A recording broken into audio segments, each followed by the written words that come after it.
Ladies and gentlemen, this is Reaction. This is Morrowind review, a Moon Sugar Fortified experience for the channel ssethtzeentach. I don't know what the fuck that. I don't know how you ssethtzeentach. I don't know how you pronounce that. Yeah, the ultimate isolationist, ultra nationalist, xenophobic culture and crack pipe smoking adventure of the early 2000s. Holy shit, this game was in 2002, right? I remember when I was a kid playing that, but don't remember much of it, right? First Elder Scrolls experience, but not really, since I was too stupid to know what the fuck am I doing. I think first proper Elder Scrolls experience for me was Oblivion. So, you know, I'll be surprised if I remember anything from this. But yeah, I do know that Morrowind is basically where a real Elder Scrolls started.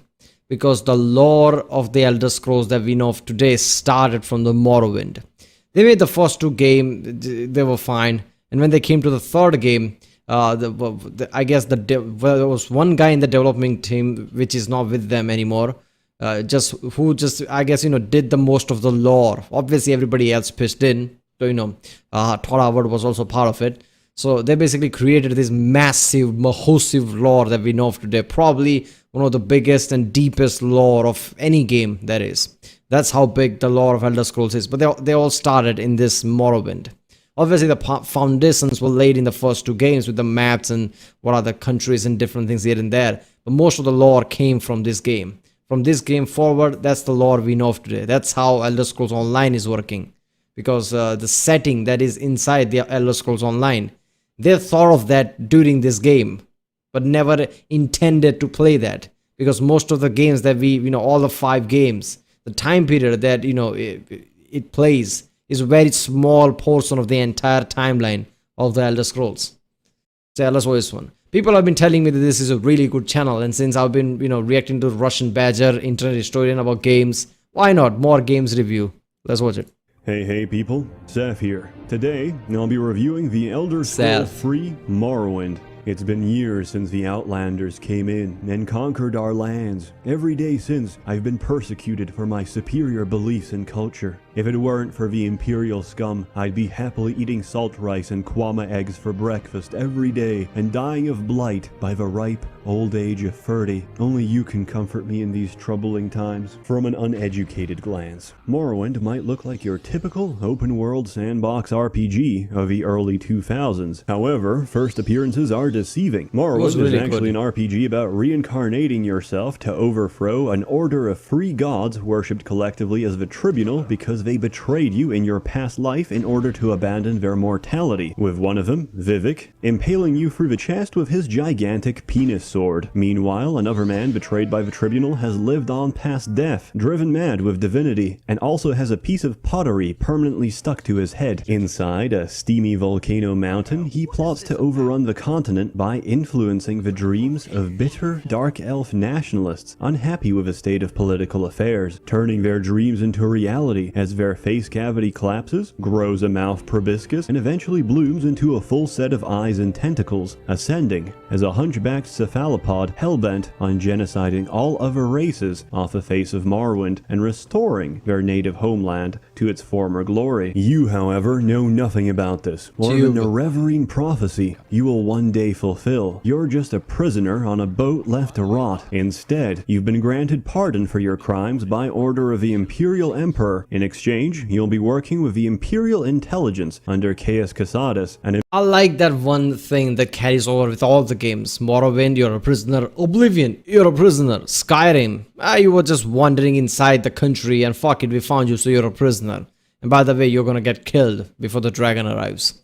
I like how the prisoner element, which just basically shows that you're the lowest of the low. You are a prisoner, you're nobody.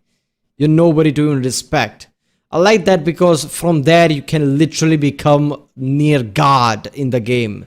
And the games are so fucking big, hours and hours, hundreds and hours of gameplay, and such a big open world and so much things to do.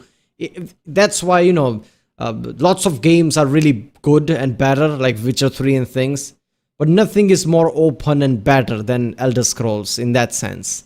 Nothing can touch Elder Scrolls in that sense because it's literally really open. And in Skyrim, they just went all the way like, fuck it, Hearthfire. Here you can marry, adopt children, and also create houses. Because why not? You do everything else. You can even cut, chop wood, because why the fuck not? This is why I love these games. And as Morrowind was such a significant game for me because in there, I don't think you can, as far as I remember, you can't fast travel. So the exploration mentality that I have from the start started from the Morrowind, because in the Morrowind I had to walk everywhere, and that was so fucking good experience. I loved it. Imperial agent who, over the course of a story, is dishonorably dismissed from his post because he can't contain his crippling crack cocaine addiction. This might sound like a lot to swallow, but when you consider that a person swallows on average 5 clockwork spiders each year in their sleep, this doesn't seem so bad. You had to say that, aside from the main story, the lore and background. I question that statistic, and I will question that until I die. Of the Elder Scrolls universe is thoroughly explained, documented, and communicated to you throughout the course of your play. Most of the lore for Morrowind was written in a single week, while the main author went on a sleepless amphetamine binge, surprising absolutely nobody. And that's where it shines best. Morrowind is the most authentic alien setting ever put in games, and second only maybe to Planescape Torment. When everything is so bizarre, nothing is bizarre. Everything put in front of you is so genuine and sincere, you never question it. So maybe the best showcase of a game and the best way to communicate why it's so amazing is just telling about all the crazy shit I encountered. Like, let's start with the main diet of Dark Elves. Eggs. Really fucking big eggs, which are laid by gigantic Quama queens under the earth. Sometimes people steal eggs from the mine. They're killed on the spot without trial, since food is precious in this region. If a Quama queen dies, the hive fails. Kind of makes sense. There was similar laws in real world when people basically stole, I guess, cattle. They will, literally put to death because, that was such a necessity that their crime was seen as the highest crime of them, lots of places. I mean, it feels stupid to think about, but yeah, entire families could go, starve because of that shit. There's similar element in this. And the local villages depending on them undergo a famine. There's technologically advanced dwarven ruins everywhere, complete with clockwork spiders, mechas, and Jewish ghosts, which keep reminding you about the 6 million, but no trace of the dwarves themselves. Why? Because they built God. And since building God is a pretty big endeavor, it's anybody's guess where they went, either to a completely different realm or instantly vanished from existence. They lost their mind. They were so advanced and powerful that tried to become God and vanished. And since that dwarf mystery is really fucking good. Because I love that. In Oblivion, I love that. Morrowind, I don't remember much from that. In Skyrim, I love that. So that's whole Dwarven thing is so good. I know people say to me, why not play Morrowind now? But this is a game from 2002. Do you see that graphics? I'm one of those people to whom graphics is really important. It's not the only thing that's important, but it's really something that is fucking important. If some game has a really realistic enough graphics with good enough mechanics and good enough storyline, to me that game is really good. Because why play a game if you're not trying to feel it as realistic as you can? You're not, if it's not immersive as it can, why even play a game, right? So if I'm playing an open world RPG game that has extremely realistic graphics, sunset, lighting and everything, and I'm clocking in multiple hours every day, that's just perfect, because that's like I'm getting immersed in the game. That's as realistic as possible. It's like a simulation for the time. But now, this game is so good, but I can't play it with this kind of graphics. I can't go past first mission. It's just way too hard for me. So I hope Microsoft, since they bought Bethesda, they remake this game at least. There's a temple in the game with an imprisoned Daedra bound to a religious relic. He's completely chill, calm, domesticated, unless you provoke him, of course. If you keep taunting him, he finally snaps and says, "After I kill you, I will rape your corpse. Don't worry, I'll be gentle." There's one wizard in the game who cloned female copies of himself to have his own daughters, which also act as his wives and concubines. And if you don't think that's the hottest shit ever, get the fuck out. Morrowind is my fetish buffet. Case in point, there's a quest where you're tasked with escorting an Argonian slave back from the docks to her master in another city. Immediately upon delivery, the owner and his guards murder and rip open her stomach on the spot, because it turns out you've just been an accomplice for a local drug cartel, helping them bring a body packer whose stomach was filled to the brim with sweet cocaine. There's always politics and intrigue between the great houses of Morrowind, Hlalu, Radorn, and Telvanni. While legally, the empire occupying Morrowind doesn't permit slavery, they can't really stop the Telvanni, since they're incredibly powerful and omnipotent ANCAP wizards, and they don't like guests. That's why there's no stairs in Telvanni wizard towers. If you can't levitate like a normal person, you're fucked out of luck. Do you know how you get promoted in Telvanni society? You kill your rivals and assume their position. The court of law there automatically presupposes that if an argument was had and you successfully murder the opposing party, then your argument must have had more weight than your enemy. In fact, you can hover up to a Telvanni tower at any point, murder the resident mage and his servants, and you won't be punished for it. It was their fault for having low security anyway. Besides, one of the servants sprayed blood all over my chest, clearly violating my NAP. With enough time, sweat, and cum. There was a case in USA, I guess, where somebody literally took a, so 2-3 cops literally beat the shit out of one guy and charged him because he spilled his blood over the boat of the police officer. This police officer beat the shit out of this guy. That guy bled on the police officer's boots, and that was the fucking crime. They charged him for that. I mean, yeah, I don't know. They just remind me of that. But yeah, isn't, levitation a crime in Elder Scrolls, right? I think I remember that. Invested into a faction, you can climb through the ranks up to the point where you can build and own your own fortress. Of course, the Telvanni just grow their fucking forts out of the ground. But first, you will need the approval of bureaucrats determined to kill you off or make your life living hell before they grant their sponsorship. Except one, Crassius Curio, Counselor of House Hlalu, gives his endorsement for nothing more than a kiss on the cheek. Because he's a fag. He's even offered some of the books you can read in-game, most of them banned from the public eye for being the equivalent of erotic fan fiction. One of the most famous and sauciest of these is The Real Life of Queen Baranzaya, where Crassius raunchily asserts that the first queen of Morrowind took fat Khajiit dick, and, bemusingly, complained how painful barbed cat penises were to insert. There's even an in-game explanation for why your character, the People who never played Elder Scrolls will think that he's exaggerating here. He's not. Shit like this really did happen. But the point is, this is why lots of people thought that Skyrim and things are a bit soft, because it wasn't ridiculous as this. But the point is, after Fallout 4, Bethesda has gone mainstream. So don't expect shit like this from the next Elder Scrolls, right? They are not going to do that. They will not be bold. That doesn't mean the Elder Scrolls is going to be bad, but it's just not going to be this, which is kind of sad. I don't know. Reverie can save and load the game, since we the player can influence the metaphysical force known as Chim in the Elder Scrolls universe, whereby we can live through different timelines and outcomes in parallel. It's for this reason that Vivek, who has reached understanding of Chim, never agrees to fight the player, since no matter how strong or powerful he is, he knows that you can assault him an infinite amount of times, and eventually succeed. But when you're done perusing the story, how is the actual game? Absolutely fucking broken. It's stable 90% of 50% of the time. It's functional, but the combat system is insane. Forget any notion of fair play or balance. If you can exploit something, you should, because the alternative is getting tapped by a bandit carrying an enchanted twig that paralyzes you for 10 seconds straight per strike. My first experience of combat was quite traumatic. I attacked a tiny That doesn't mean it's broken. It's one of the powers of the game. I mean, you should know that shit before you go into combat. Like, people could paralyze you.